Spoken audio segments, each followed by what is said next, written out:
When the C6 came out, this styling just looked so nuts for the time period. It was so forward and futuristic, at least back in 2005. It really struck me as being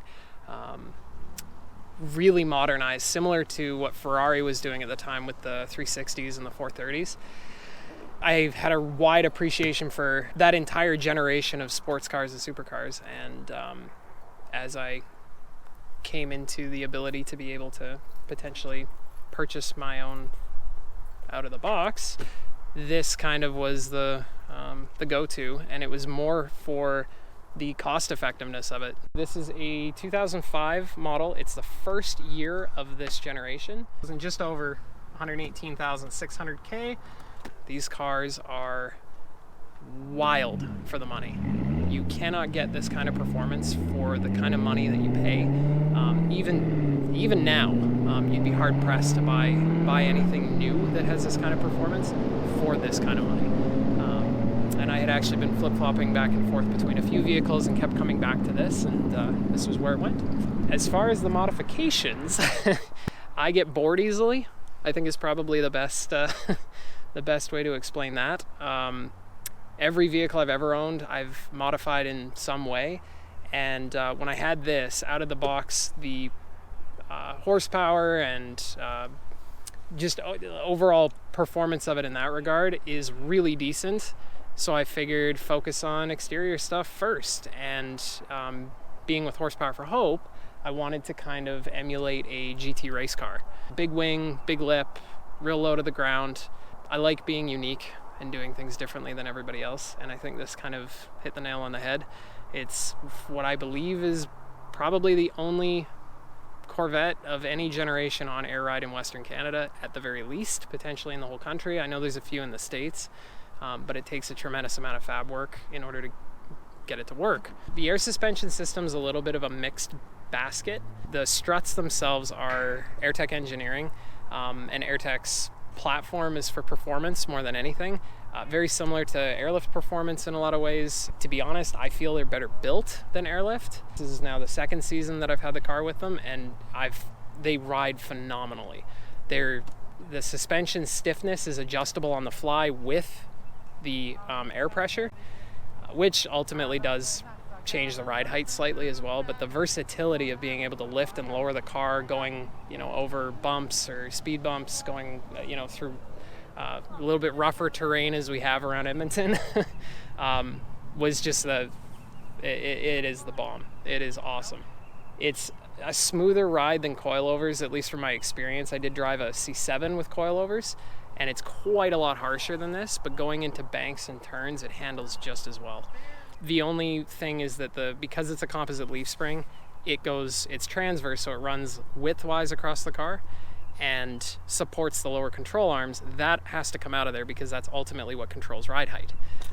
And you can't have this ability with those in there. So the air struts, or even with a coilover setup, replaces the leaf spring and the shock. So where the shock would normally go in the shock tower and attach to the lower control arm, gets replaced with the air strut, which allows you to control ride height and all that fun stuff, and gives you a lot more versatility in corners. So the leaf springs are phenomenal. It's something funny when I'm talking to people about it, and just mentioning talking about the build and mentioning that there were leaf springs in this, and they're like, "Oh, so it's a truck?" No, it's a lot different. They're a fiberglass reinforced composite material that makes up the leaf, and to be honest, from factory, these things handle like a dream, and it's largely in part due to that. So it is phenomenal suspension. All I did was upgrade its ability to be versatile and increase the stiffness more than anything. It is stiffer than factory suspension. It's still very, very comfortable.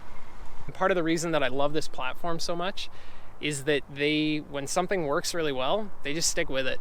It's the whole LS platform. I mean, it existed from 95 on to 15, with the Camaro was all still part of the LS platform. Pushrod V8, they're not, you know, it technically is space age technology. It's the same kind of architecture that was around in the 60s. They've just constantly made little adjustments to make it better. I mean, this is a pushrod V8 that can rev to 6,800 RPM. You can't do that 50 years ago. And ultimately, it's part of what makes these cars reliable too. I mean, you can daily these. There are people all over the southern United States that drive Corvettes of multiple generations year-round. And that was another reason that kind of brought me to this when I bought it, was the longevity of it. Well maintained, and it's really basic maintenance. Taking care of something like this doesn't cost a whole lot. It's no different than honestly servicing a truck. It's all the same components. They're all interchangeable. The only thing that's unique to the Corvette in regards to components is really the suspension more than anything, but the drivetrain is fairly universal across all of GM's platforms. So yeah, part of what really led me to that was the ease of being able to get parts, the versatility of the platform as a whole, the cost effectiveness of all of it, because most cars that are like this, you'd expect to be paying, you know, thousands of dollars every time you have to do a service. It's $80 to do an oil change. You know, it's no different than doing an oil change on any other Chevy product. It's $150 to do a trans flush. Like, it's really basic but refined.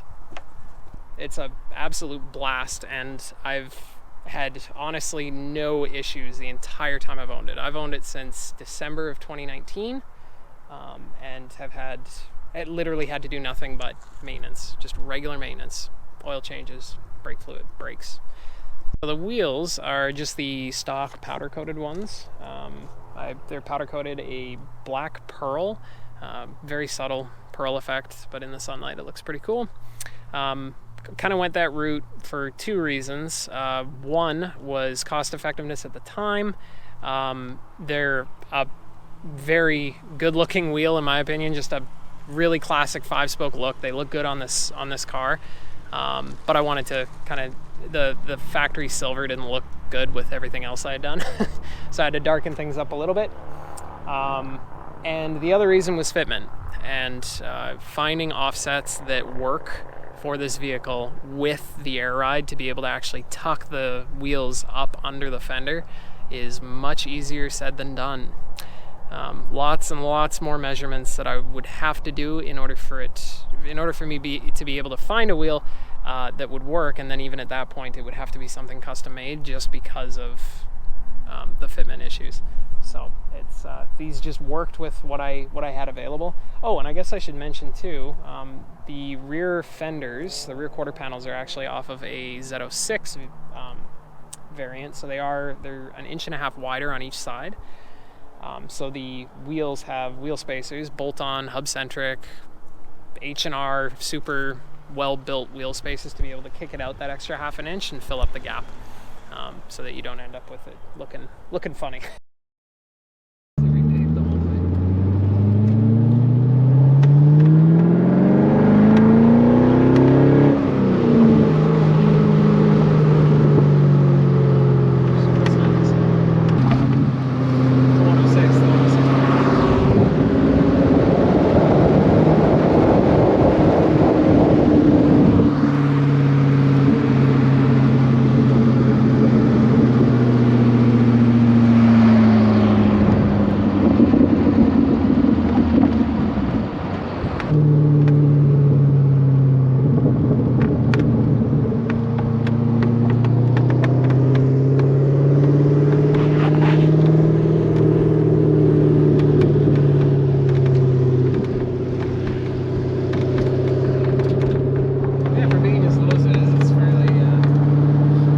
The ride's actually quite nice. Yeah. Well, and I wouldn't say it if I didn't mean it. Yeah. But the ride's actually really nice.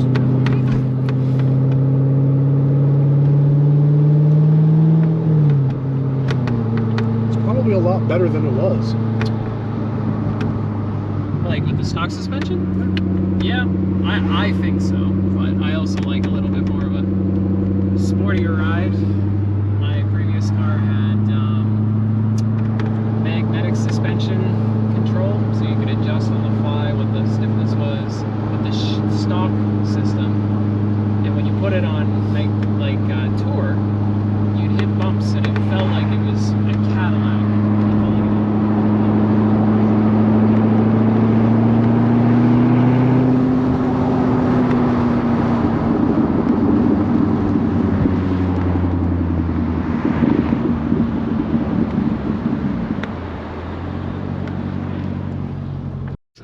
All right, round 2. Roof Cool. off.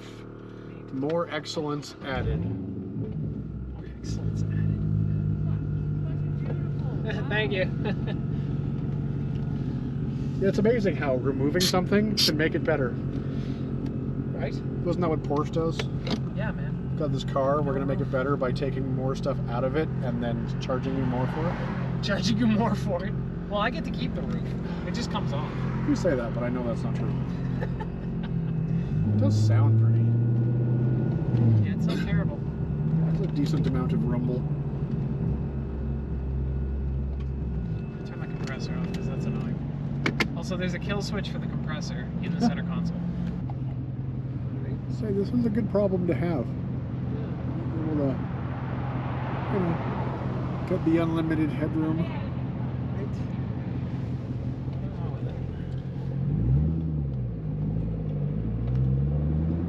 It's a nice place to be. I think I could probably do a Targa. Do it to what? I think I could do a Targa. Yeah, you know, it's best of all worlds because you get a solid fixed roof to some degree when you want it, but you can also just have some extra ventilation when you want.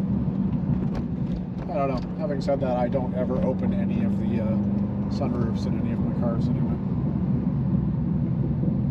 I used to. Well, yeah, but this isn't a sunroof either because sunroof's just a hole.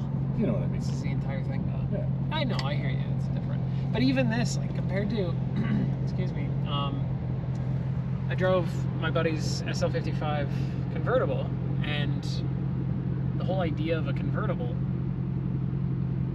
is totally different. Even though it's kind of the same idea as this, having that back section be missing as well just changes the whole thing. It really changes the experience. It's weird because it seems like it shouldn't, but it does.